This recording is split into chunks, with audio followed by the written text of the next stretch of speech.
فيا أيها الراجون منه شفاعة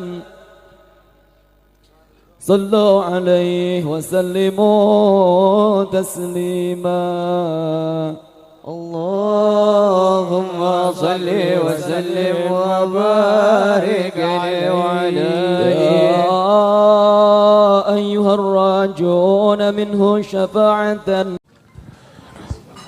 Assalamualaikum warahmatullahi wabarakatuh.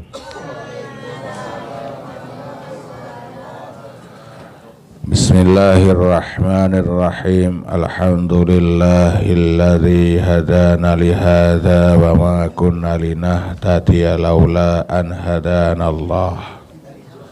Assalatu wassalamu ala asyrafil anbiya'i wal mursalin Sayyidina wa maulana Muhammadin wa ala alihi wa ashabihi ajma'in. La hawla wa la quwwata illa billahil aliyyil azim. Amma ba'd. Qala al-musannifu wa syarihu rahimahumullahu ta'ala wa nafa'ana bi'ulumihi ma fid dharaini. Amin. Sampai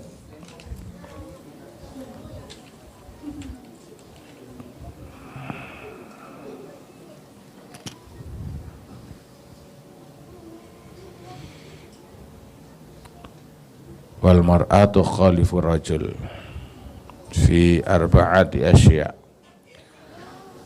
Yang keempat, wa auratur rajuli ma baina surratihi wa rukbatihi.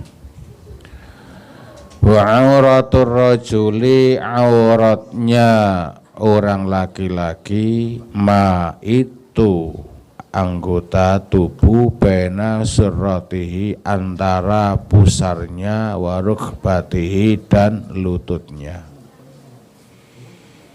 Hurran kana au abdan, hurran kana au abdan, baik lakinya laki-laki itu merdeka, au abdan atau budak atau hamba sahaya. Musliman kana au dhimmiyan, baik laki-lakinya itu seorang muslim, orang Islam, atau kafir dhimmi. Kafir dhimmi itu kafir yang ada di, kafir yang sudah takluk, sudah tunduk di negara Islam, mengikuti aturan Islam. Liqalihi sallallahu alaihi wasallam li jarhadin, kepada jarhad, wa huwa lafaz jarhad bijimin wa ha'in maftuhaini, dengan huruf jim dan wahain dan ha maftuhaini yang dibaca fathah keduanya, wadalin muhmalatin dan dal yang dikosongkan dari titik. Jarhad.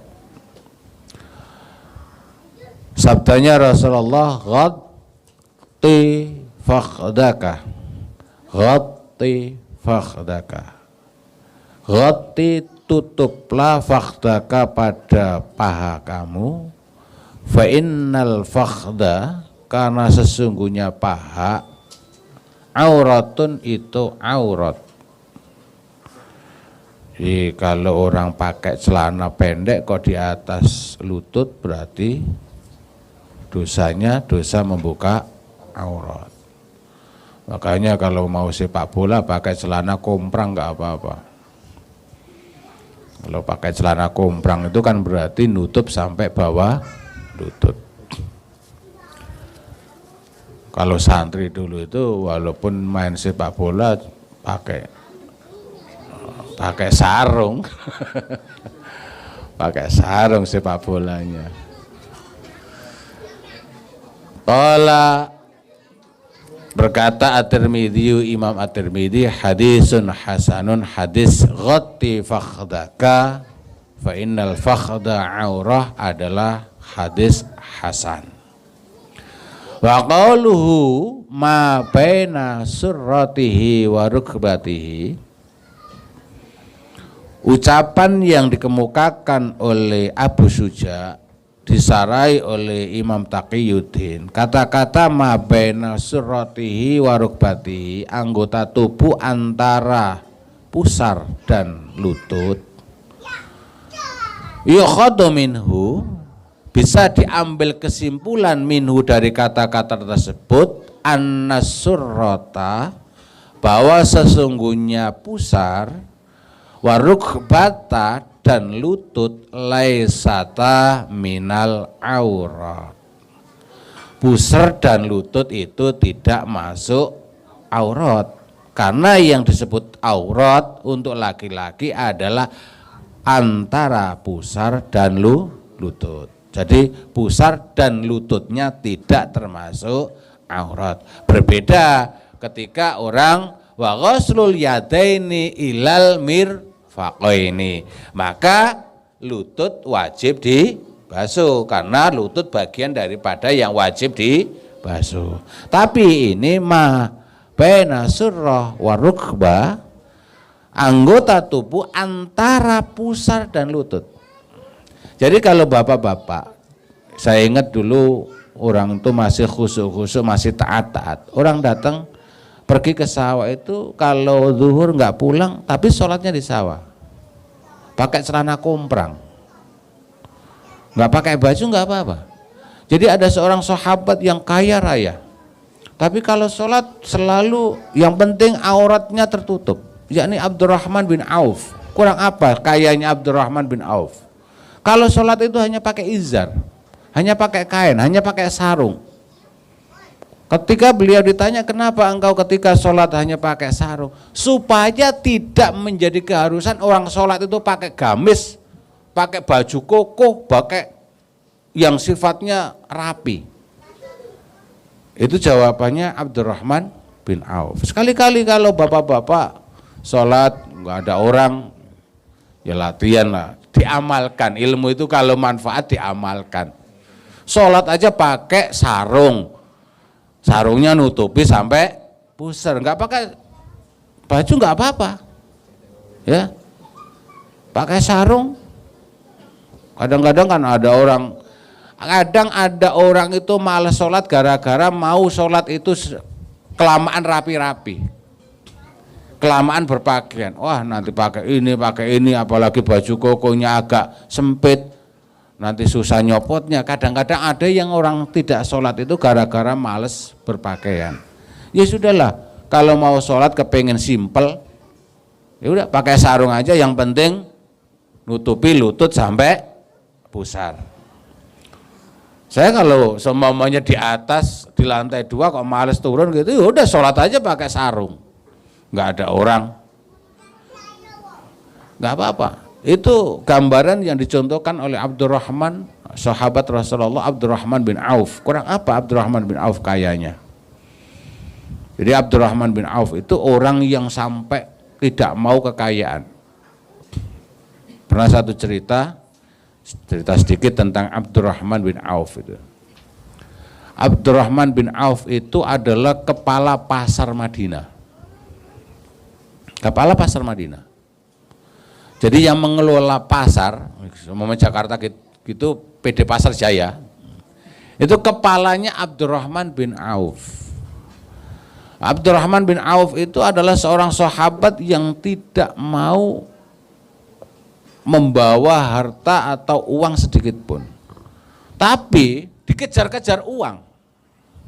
Orang itu kalau ngejar-ngejar malah akan dijauhi. Ya enggak jauh-jauh, cewek itu kalau dikejar-kejar malah manjanya, malah sok. Tapi kalau dijauhi kejar, gitu loh. Abdurrahman Auf itu enggak mau dengan uang. Tapi pernah uangnya itu miliaran semuanya sekarang, dulu kan dinar. Punya uang miliaran, kepingin gimana supaya beliau ini tidak pegang uang yang jumlahnya miliaran. Akhirnya apa? Pada saat itu panen kurma itu pada busuk semuanya. Wah, ini ketepan, pas-pasan ini. Uang yang miliaran itu dibelikan kurma yang busuk semuanya itu. biar habis uang saya. Nggak taunya setelah dibelikan kurma yang busuk semuanya itu, 6 bulan kemudian dari Persia itu negaranya mencari kurma busuk. Minta harga berapa aja dibeli. Loh ini orang nggak mau duit, sekarang malah dapat duit berlipat-lipat.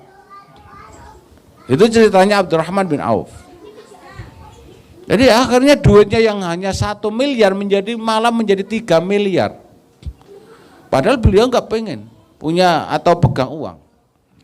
Nah ini beliau itu kalau sholat banyak yang mencemooh, itu gimana seorang kaya kok kalau sholat kayak orang gembel gitu. Biar tidak menjadi kewajiban orang sholat itu harus pakai gamis, harus pakai baju kokoh, harus rapi. Loh, bagaimana dengan kalau niatnya adalah ta'adduban ilallah, baik.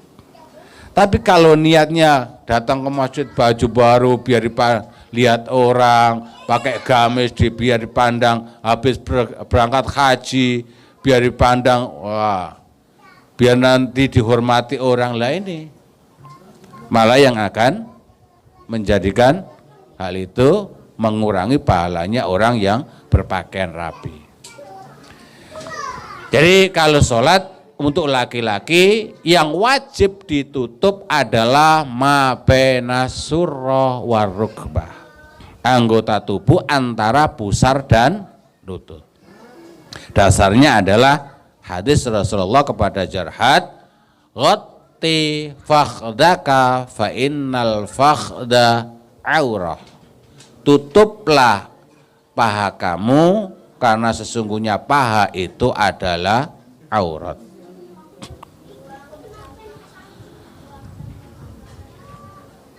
Wawa pendapat yang mengatakan bahwa surah warukbah adalah laisa minal aurah, kadzalika itulah yang benar.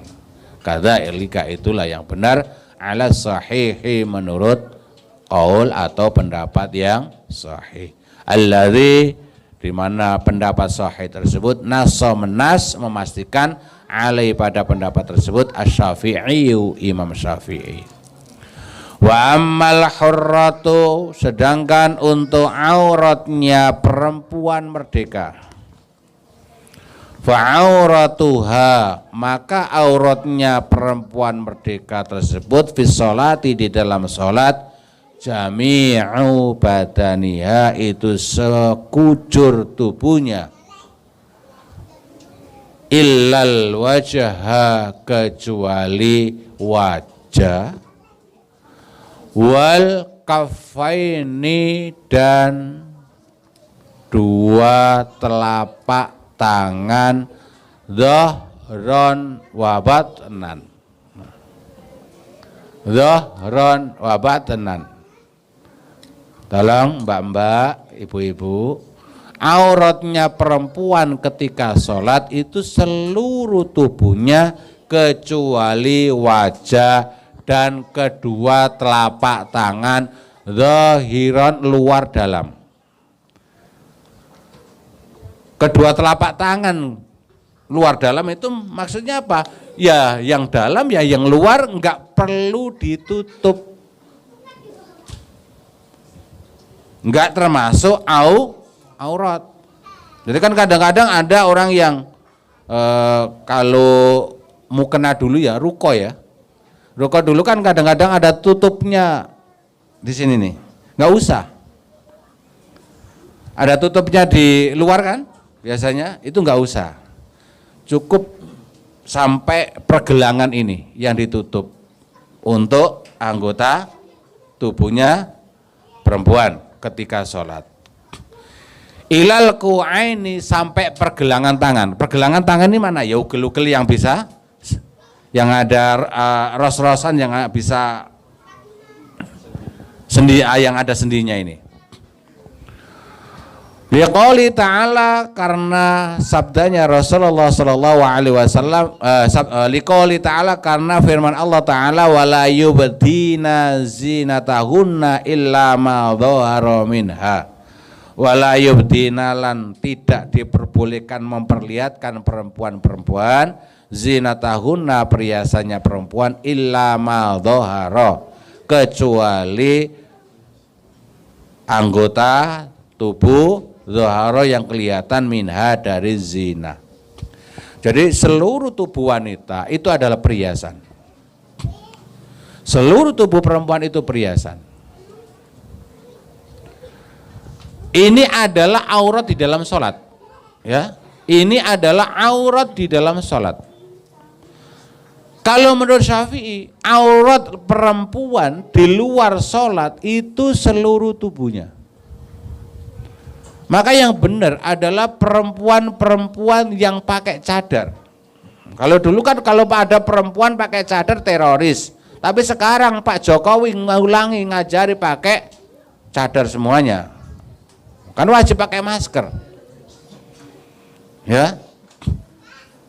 Apakah terus begini ini namanya Pak Jokowi ngajak teroris semua? Dulu kalau ada orang perempuan pakai cadar dikatakan teroris. Padahal yang benar perempuan itu pakai cadar dan benar-benar tertutup. Benar-benar tertutup. Karena rahasianya perempuan itu ada pada wajah dan kedua telapak tangan. Ada pada wajah dan kedua telapak tangan. Makanya orang ketika laki-laki melamar perempuan, perempuan boleh membuka wajah dan kedua telapak tangan. Sebab dari wajah dan kedua telapak tangan itu laki-laki yang mau melamar itu tahu. Makanya kalau laki-laki sekarang sudah nggak tahu, yang penting cantik gitu. Nggak tahu. Padahal dari wajah dan kedua telapak tangan dalemannya perempuan itu kelihatan. Benar. Kalau nggak percaya coba praktekkan. Saya tak ngomong, nanti praktekkan sendiri-sendiri. Rasakan sendiri-sendiri. Kalau alisnya tebel, rambutnya bawah juga tebel. Kalau nggak percaya,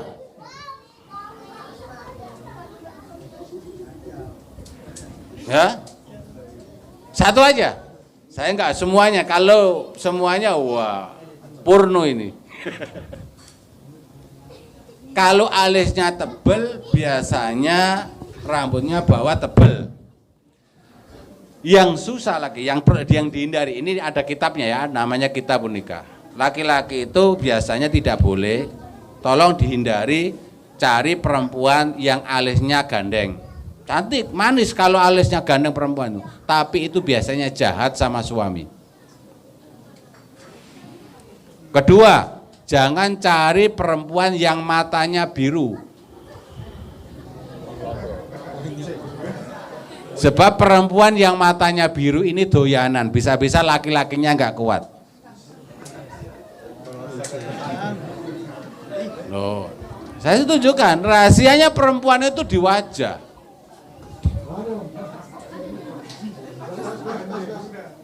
Apalagi nanti kalau sudah nyangkut ke bibir, wow. Udah nggak usah saya teruskan. Ya, sudah cukup itu saja. Jadi laki-laki, makanya perempuan itu harusnya pandai-pandai menjaga seluruh wajahnya. Karena rahasianya perempuan itu ada pada wajah. Ada pada wajah. Tapi untungnya sekarang laki-laki yang banyak yang nggak paham tentang wajahnya perempuan. Ya? Banyak yang nggak paham. Saya lanjut. Qalal mufassiru. Para mufassir, para ahli tafsir berkata, wa Ibnu Abbas, kemudian Abdullah bin Abbas, wa Aisyatu dan Aisyah radhiyallahu anhum, huwa yang disebut dengan madhahara al-wajhu itu wajah, wal kafani dan dua telapak tangan. Wali annauma, alasannya mufassir termasuk Aisyah, wali annauma karena sesungguhnya andaikan wajah dan kedua telapak tangan itu laukana minal aurat, andaikan itu bagian daripada aurat, lama kasafat huma, maka perempuan tidak boleh membuka wajah dan kedua telapak tangannya fi halil ihrami, ketika melaksanakan ihram. Wa qala al-Muzanni, Imam Al-Muzanni berkata, al-qadamani, ini perempuan-perempuan, al-qadamani, kedua telapak kaki, laisa minal aurat, telapak kaki itu tidak termasuk aurat. Saya ulang, telapak kaki itu tidak termasuk aurat. Jadi ketika sujud kok kemudian telapak kakinya kelihatan, itu tidak masalah. Laisa minal aurah mutlaqon. Wa ammal amatu, sedangkan untuk budak atau hamba sahaya perempuan, fafiha, maka di dalam masalah hamba sahaya perempuan, wajahani, ada dua persepsi. Al asahhu, yang asah, kaul yang asah, annaha, sesungguhnya amat, karrajuli, itu auratnya seperti orang laki-laki. Sawa'un kanat qinnatan au mustaulidatan au mukatabatan au mudabbaratan, baik hamba sahayanya itu posisinya atau sebagai kina itu budak perempuan yang mana kedua orang tuanya juga budak. Ya, kina itu budak perempuan dan kedua orang tuanya juga budak. Bisa jadi sebelum menjadi budak seseorang, orang ini juga sudah menjadi budak. Atau bisa jadi perempuan ini terlahir ketika orang tuanya menjadi budak. Itu kinah. Budak perempuan yang mana kedua orang tuanya adalah budak. Au mustaulidatan, atau budak tersebut budak mustaulidah. Budak mustaulidah itu budak yang dihamili oleh tuannya, kemudian pokoknya dihamili, baik itu melahirkan atau tidak, dan nanti merdeka ketika tuannya itu meninggal. Itu budak mustaulidah, budak yang dihamili oleh tuannya atau majikannya. Au mukatabatan, atau budak mukatab. Budak mukatab itu budak yang mengadakan perjanjian dengan cara mencicil kebebasannya dengan dalam waktu tertentu. Dalam sekian tahun kalau kamu bisa melunasi atau membayar kepada saya sekian, maka kamu merdeka. Itu budak mukatab. Au mudabbaratan, atau budak mudabbar. Budak mudabbar itu budak yang dijanjikan oleh tuannya merdeka. Dijanjikan, nanti kalau saya mati kamu merdeka. Itu budak mudabbar. Budak-budak yang namanya seperti itu semuanya auratnya adalah seperti laki-laki. Jadi yang wajib ditutup hanya sebatas mana yang perlu ditutup. Jadi kepala, lengan, kemudian betis itu tidak wajib ditutup untuk budak perempuan atau hamba sahaya perempuan. Tidak wajib menutup kepala, karena dengan menutup kepala akan menjadi ribet melayani tuannya. Tidak diwajibkan menutup lengannya, karena dengan menutup lengan nanti akan ribet ketika memasakkan majikannya. Tidak diwajibkan menutup betisnya, karena dengan menutup betis akan memperlambat gerakannya. Itu auratnya budak perempuan ketika sholat adalah sama dengan laki-laki. Li'anna ra'saha, karena sesungguhnya kepalanya budak atau hamba saya perempuan, laisa bi'auratin, itu tidaklah aurat bil ijma'i, dengan kesepakatan para ulama. Dasarnya fa inna Umar, karena sesungguhnya Sayyidina Umar bin Al-Khattab radhiyallahu an daraba amatan li ali Anas, pernah memukul budak atau hamba saya perempuannya milik keluarga Anas. Ro'aha, di mana ketika itu Sayyidina Umar melihat budaknya keluarga Anas, qad satarot, menutup kepalanya, qad satarot, menutup ro'sa, pada kepalanya. Loh, kamu itu budak kok nutup kepala, kata Sayyidina Umar. Faqala, kemudian Sayyidina Umar berkatalah kepada budak atau hamba saya perempuannya keluarga Anas, tastabina bil harair, kalau kamu nutup kepalamu hai budak perempuan, berarti kamu menyerupai perempuan-perempuan merdeka. Itu kata-kata Sayyidina Umar ketika menegur budak perempuannya keluarga Anas.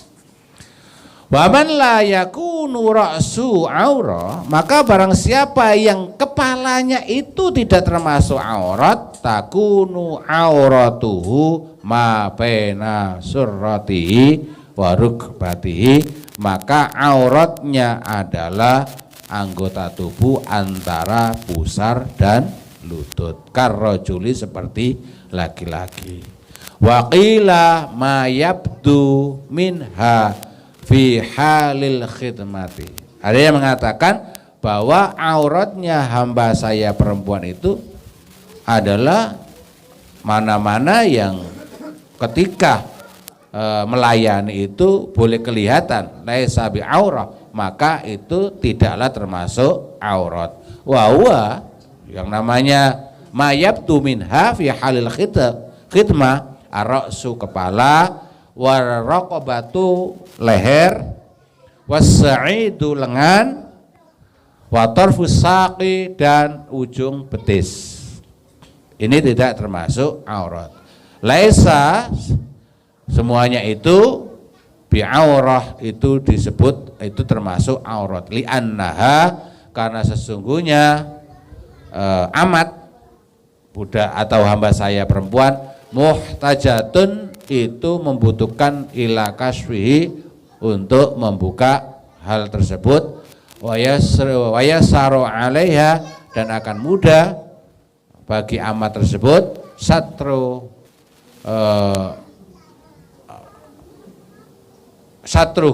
menutup hal tersebut atau anggota tubuh tersebut. Wa ma'ada dzalika, maka selain kepala, leher, lengan tangan, kemudian betis, itu adalah masuk kategori aurat untuk hamba saya perempuan. Wallahu a'lam bishawab. Demikian, barangkali ada pertanyaan, silakan.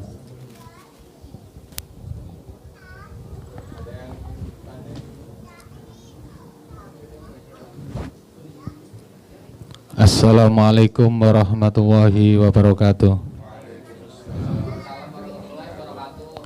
Pak Ustadz, ini ada pertanyaan dari ibu-ibu. Masalah sholat, kalau telapak kakinya itu kelihatan, tolong diperjelas. Maksudnya kelihatannya sampai di mana, apa itu gitu. Ini pertanyaan dari ibu-ibu, mohon penjelasannya.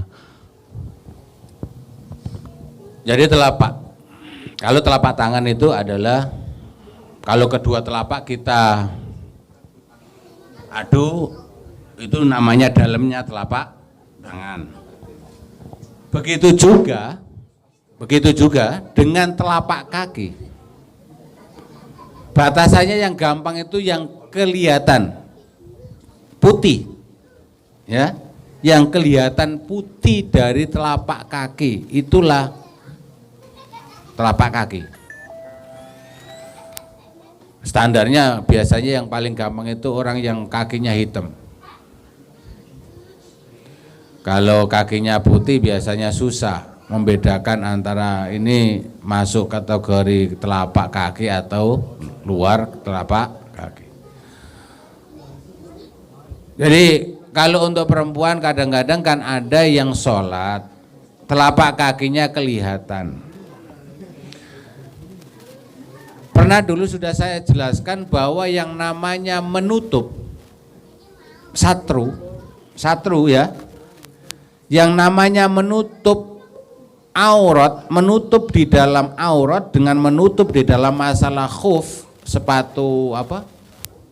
Sepatu jenggel. Sepatu slop. Perbedaannya satru di dalam menutup aurat, satru di dalam aurat dan satru di dalam masalah sepatu slop. Kalau satru menutup di dalam masalah sepatu slop itu yang wajib ditutup adalah samping dan bawah. Dari masuknya air. Dari masuknya air.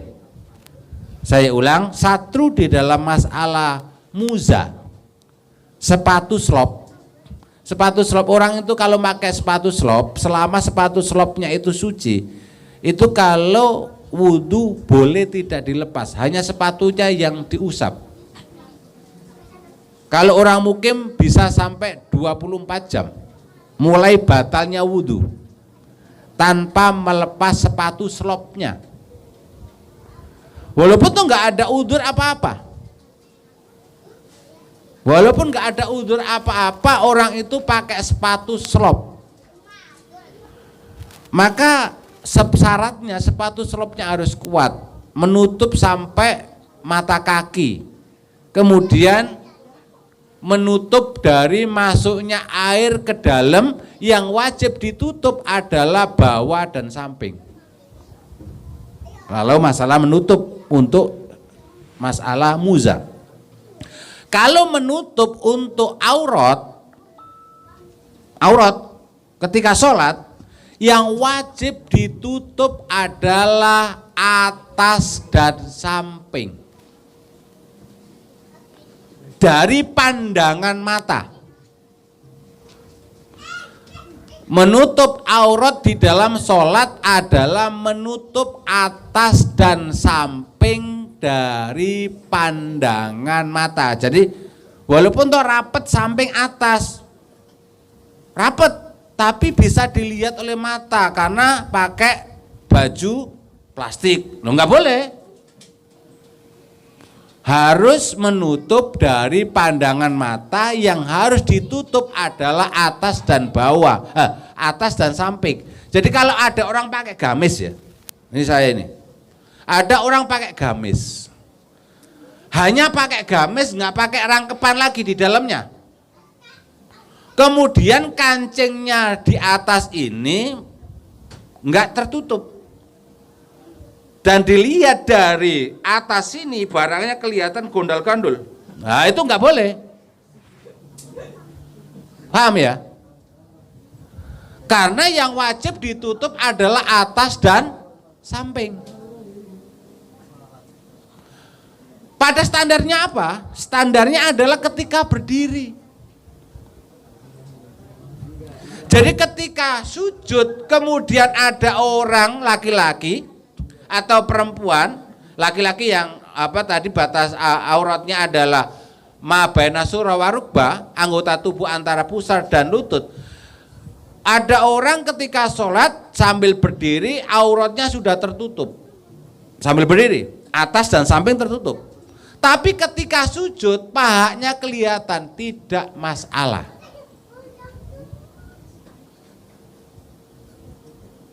Tidak masalah. Karena standarnya adalah ketika berdiri. Begitu dengan perempuan. Tentang tadi telapak kaki. Telapak kaki tidak termasuk aurat. Ketika berdiri, telapak kakinya atau kakinya tertutup.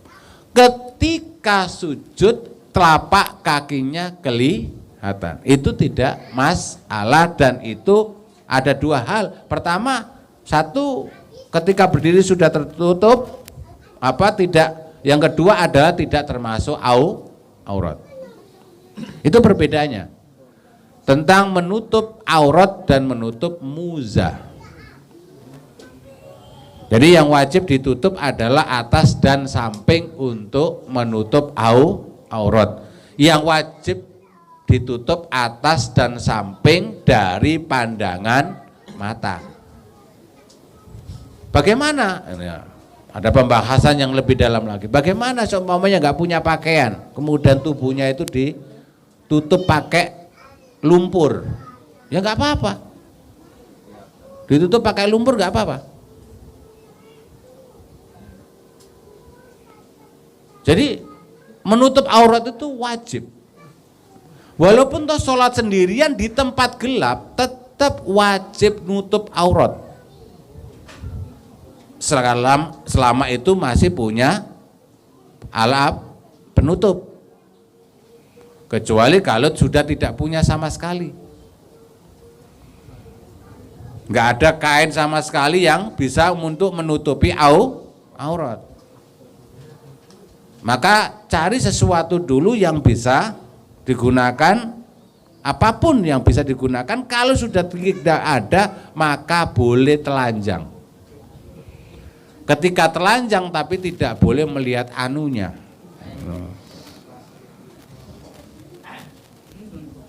Cukup? Ada lagi? Silakan. Ya. Assalamualaikum warahmatullahi wabarakatuh. Waalaikumsalam.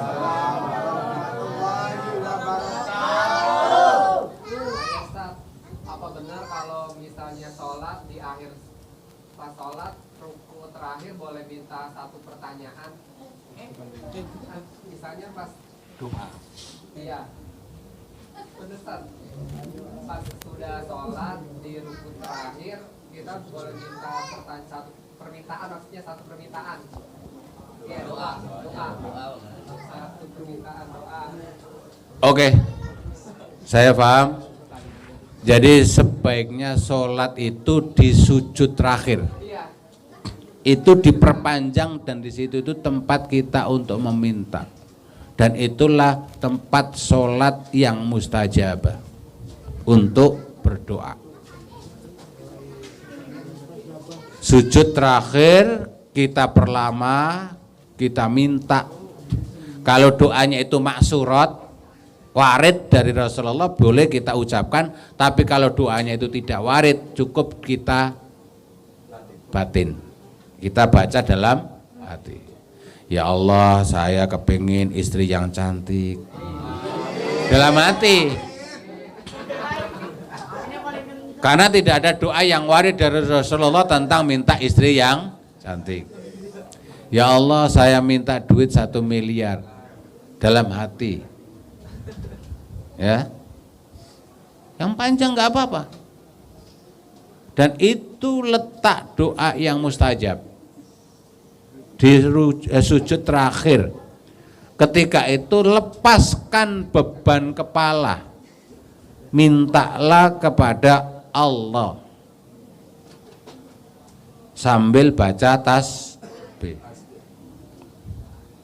Boleh. Ya, tapi itu dalam batin ya.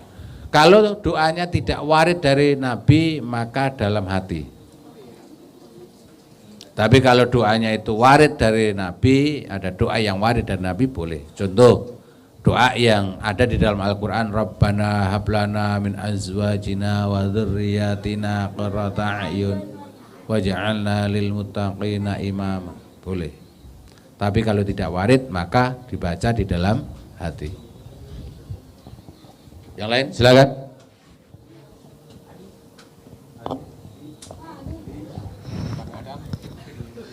Si Adam.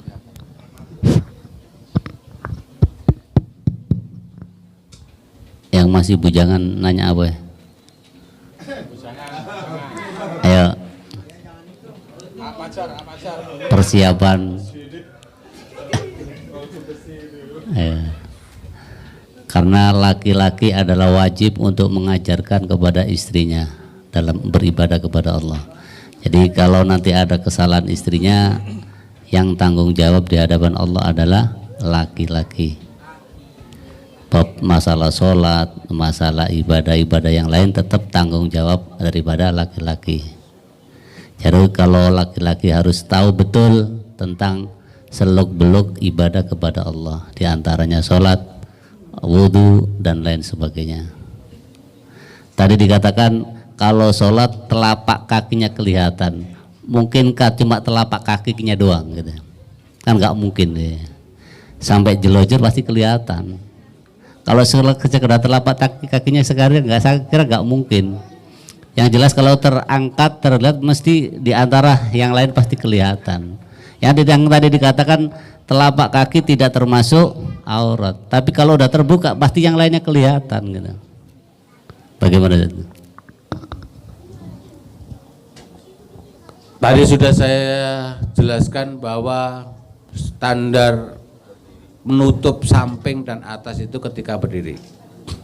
Jadi kalau ada perempuan kemudian sujud, di samping telapak kakinya kelihatan, kakinya juga kelihatan. Tapi ketika berdiri kakinya sudah tertutup. Itu tidak masalah. Itu tidak masalah. Udah? Karena kalau hanya telapak kaki kemudian digaris itu kayaknya juga mungkin. Ya. Mesti ada sebagian kaki yang kelihatan. Itu, tapi kita lebih ikhtiyat kalau bisa ya tetap jangan sampai kelihatan, takut gimana ya? Karena ulama kita dulu kan menganjurkan kita pakai mukena itu yang agak panjang gitu. Jadi agar supaya tidak kalau toh memang sampai terbuka kan tidak menjadikan apa-apa gitu. Iya. Oke, saya tambah sedikit. Pendapat yang mengatakan bahwa al-qadamani laisa minal aurah mutlaqon. Itu adalah pendapat yang dikemukakan oleh Imam Al-Muzani. Jadi kalau toh sampai terjadi ada telapak kaki yang kebuka, itu kita ikut kepada Al-Muzani. Pada Al-Muzani. Nah, untuk ikhtiyatnya kita tutup seluruh tubuh kita. Ya, kita tutup dengan apa? Aurat kita atau auratnya perempuan itu wajib kita tutup semuanya kecuali wajah dan kedua telapak tangan zahiron wa batinan. Makanya ada beberapa hal yang sebenarnya perlu kita itu fikih itu kita perdalam. Ada beberapa hal di mana fikih itu harus kita perdalam. Kemarin itu ada masalah yang sampai istilahnya gempar di masyarakat gara-gara saya mengeluarkan fatwa, bukan fatwa sebenarnya, karena saya hanya menukil tentang nikahnya laki-laki dengan perempuan saudara sesusuan. Mungkin pemahamannya orang sesini nih, semuanya ini yakin semuanya punya pemahaman kalau ada perempuan nikah dengan laki-laki dan laki-lakinya itu pernah disusui oleh ibunya perempuan itu mutlak sudah nggak boleh, begitu kan? Karena itu sudah masuk saudara sesusu. Padahal tidak tahu. Ada 3 pendapat. Yang pertama mengatakan sekali susuan itu sudah masuk kategori saudara sesusuan. Pendapatnya Imam Malik dan Hanafi. Kalau Syafi'i itu bisa dikatakan saudara sesusuan dan masuk kategori mahram, nggak boleh nikah, itu kalau nyusunya 5 kali. 5 kali itu bukan 5 sedotan ya. Nyusu, kemudian dilepas. baik kenyang atau tidak, 5 kali susuan, itu baru bisa disebut saudara rodok atau saudara tunggal suson. Hukumnya haram nikah karena masuk kategori mahram.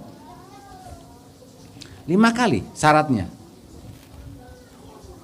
ya, 5 kali, baik kenyang atau tidak. Nyusu sampai kenyang kemudian dilepas, besok nyusu lagi. Tadi baru dihitung 1, besok nyusu lagi dihitung 2, besoknya nyusu lagi dihitung 3, besoknya nyusu lagi 4, 5, baru disebut saudara rodok atau tunggal susun. Kalau mazhab Hambali itu harus 5 susuan dan 5-5-nya harus sampai kenyang. Tadi sekali susuan sudah masuk kategori saudara rodok. Ikhtiyatnya ambil pendapat yang pertama. Tapi kalau sudah tidak bisa ngambil pendapat yang pertama, kita ngambil pendapat yang kedua gitu loh. Makanya perlu pendalaman fikih. Belajar fikih itu jangan sekedar hanya masalah sholat, zakat.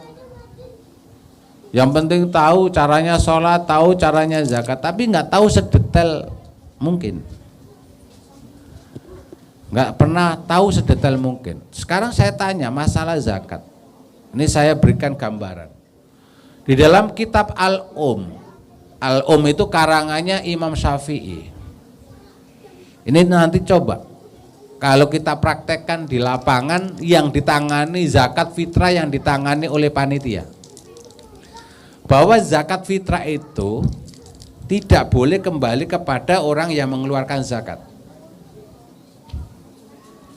Sekarang kebanyakan panitia itu ngumpulin zakat fitrah, baik kaya miskin dikumpulin jadi satu. Baru nanti waktunya ditimbang ketika mau dibagi.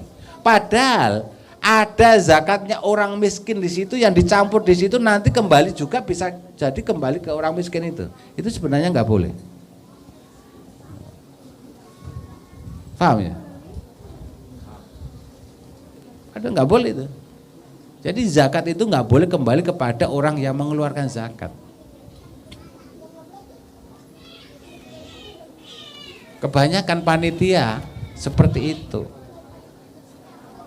Kan nggak seluruhnya yang mengeluarkan zakat itu orang kaya yang tidak berhak menerima zakat. Kan ada yang berhak menerima zakat juga, zakat di situ kemudian dicampur jadi satu, ketika mau dibagikan kemudian ditimbang, diplastiki, dibagikan. Bisa jadi yang dicampur itu adalah beras yang dikeluarkan oleh si A, orang miskin yang mengeluarkan zakat sekaligus berhak mendapatkan zakat. Ini tentang zakat. Tentang sholat, banyak sekali masalah-masalah di dalam sholat. Makanya tadi tentang masalah al-qadaman laisa bi'aurat itu adalah pendapatnya Al-Muzani. Kalau ada orang yang telapak kakinya kelihatan, itu tidak masalah menurut Al-Muzani. Tapi ikhtiyatnya tutup seluruhnya. Demikian, mudah-mudahan bermanfaat kajian kita pada malam hari ini, dan fikih itu sangat penting. Sangat penting. Kalau ditanya pentingan mana fikih dengan tasawuf, sebenarnya nggak bisa dipisahkan. Tapi yang lebih penting lagi adalah fikih. Ya, yang penting lagi adalah fikih. Mudah-mudahan apa yang kita kaji, apa yang kita pelajari tentang fikih bermanfaat dan bisa diamalkan dalam keseharian kita, diimplementasikan dalam ibadah kita. Kurang lebihnya mohon maaf, wal afu minkum wallahul muwaffiq ila ma yuhibbuhu wa yardah. Wassalamualaikum warahmatullahi wabarakatuh.